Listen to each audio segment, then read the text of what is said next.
Quelle est la situation du marché Airbnb actuellement? Alors, on va parler de la location parce qu'il y a plusieurs marchés. Je ne parle pas de le marché des investisseurs, etc. Alors, je dirais que on a essuyé, là, on sort de la 5e vague Omicron qui a été beaucoup plus redoutable que les 4 premières.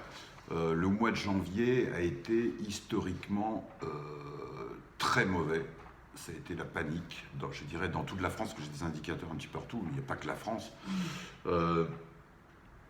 À telle enseigne que, par exemple, c'est la première fois que ça m'arrive, j'ai un nouvel appartement qui avait toutes les caractéristiques, à côté de la gare, avec un box, ascenseur, vue mer, tout équipé, etc. Zéro réservation. Voilà, c'est la première fois que ça m'arrive. Alors, heureusement, si vous voulez, la demande, autre que le tourisme, a été, je parle de Marseille, a été tirée par les professionnels et également par les demandes d'hébergement de proximité. Parce qu'il y a un nouveau tourisme local qui est apparu. J'appelle ça un tourisme, mais ça rentre dans cette catégorie. Donc, si vous voulez, il y a eu quand même... Là, j'ai apporté quelques factures sur janvier. Par exemple, ici, vous avez un T3. Pardon, celui-ci, c'est un T4 où il a fait 1600, un peu moins de presque 1700 euros. Bon, c'est pas terrible, d'habitude il fait plus, mais ici on a un T2 qui a fait 1400 euros, ce qui est pas mal, un professionnel qui a loué. Donc là c'est x4 par rapport à un loyer normal. Si vous voulez. Ici un T3 qui a fait 2200 euros. Ici un petit T2 au Vieux-Port qui a fait 1700 et quelques euros, ce qui est pas mal. Mais enfin non, c'est pas énorme, mais ça va. C'est bien quand même. Ici, bon, un petit loft qui a fait 800 euros dans le 5e, c'est pas terrible. Ici, un T3 qui a fait 1600 euros. Bon. Ici, bon voilà, quelques exemples. Bon voilà, c'est pour vous dire que sur Marseille, donc bon, on s'en est quand même pas mal sorti. On a eu un peu de chance. Puis notamment par rapport aux professionnels, parce que c'est une ville où il y a une grosse demande. Et donc ça c'était avant, puisque là on est le 13 février, et on assiste là actuellement à un fort rebond, énormément de réservations, énormément, notamment des étrangers, puisque forcément, voilà. Quels enseignements avez-vous tirés de cette 5e vague? Bah écoutez, c'est une question intéressante parce qu'elle met à nu des tendances de fond qui se dessinent depuis 2 ans. Je l'ai parlé dans certaines de mes précédentes vidéos. Déjà au niveau des territoires, il y a des territoires ça a beaucoup bougé, quoi. Il y a des territoires qui n'étaient pas... Maintenant ça marche en Airbnb, comme la Bretagne, par exemple, la péninsule de Bretagne. Avant ça marchait pas, maintenant ça marche, ça fonctionne très très bien. Voilà, au détriment de la région parisienne, Paris, qui marche beaucoup moins bien.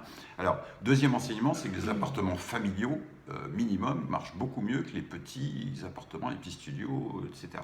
Ou que les appartements atypiques type loft. Troisièmement, les appartements avec des défauts d'entretien ou d'équipement sont de plus en plus difficiles à louer. La clientèle est devenue exigeante. Quatrième enseignement, c'est que de plus en plus, et dans toute la France, il y a un arsenal juridique qui se renforce partout. Et donc, il y a beaucoup de conflits, beaucoup de conflits, voisinage, syndic, des procès, etc. Ça bouge beaucoup. Voilà. Cinquième enseignement, un niveau d'exigence des clients qui augmente. C'est-à-dire, pour résumer, c'est de plus en plus difficile de faire du Airbnb. Vous voyez, en amateur, en se contenant de suivre les conseils automatisés, d'Airbnb, des algorithmes, c'est facile, vous faites votre petite annonce et puis tout est automatisé, etc. etc. C'est fini, ça marche plus ça. Voilà. Quels conseils donneriez-vous aux loueurs et investisseurs?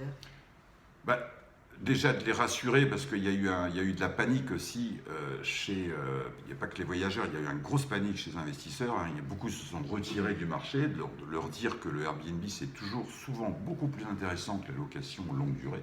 Pas toujours, des fois ça vaut pas le coup, mais c'est souvent toujours beaucoup plus intéressant.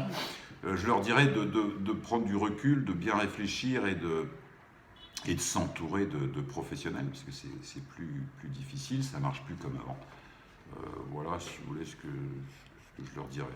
Au niveau de FLC Service, quelles conséquences et actions avez-vous mises en place? Si vous voulez, nous, on est une petite société qui a été créée juste avant la première épidémie. Donc, on fait une croissance prudente, on sélectionne les appartements dans lesquels on travaille et on milite en quelque sorte pour professionnaliser un métier qui est mal connu, qui est mal vu. Voilà, c'est ça le message que je voudrais faire passer. Et donner une sorte de label de reconnaissance, notamment auprès des acteurs traditionnels de l'immobilier, qui ne connaissent pas. Voilà, donc ça se traduit au niveau des packs formation qu'on est en train de proposer, et également dans les cartons des possibilités de franchise. Voilà. Sinon, au niveau interne,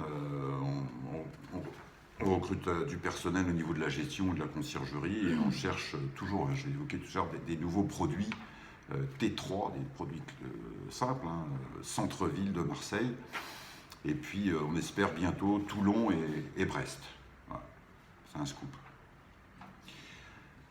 Puis après, voilà, qu'est-ce que j'aurais envie de dire? Deux mots par rapport à l'offre qu'on avait commencé à mettre en place, c'est-à-dire notre offre zéro émission par rapport au réchauffement climatique et le développement de demandes locales éco-responsables, parce que bientôt on n'aura plus le droit de louer les passoires énergétiques notamment, donc il y a ce critère juridique aussi. Donc on en reparlera, parce que c'est un gros chantier pour l'instant, c'est pas, ça devrait être l'urgence, mais on ne peut pas être partout. Voilà, je ne sais pas si vous avez d'autres questions. Pas du tout. Merci. Merci François.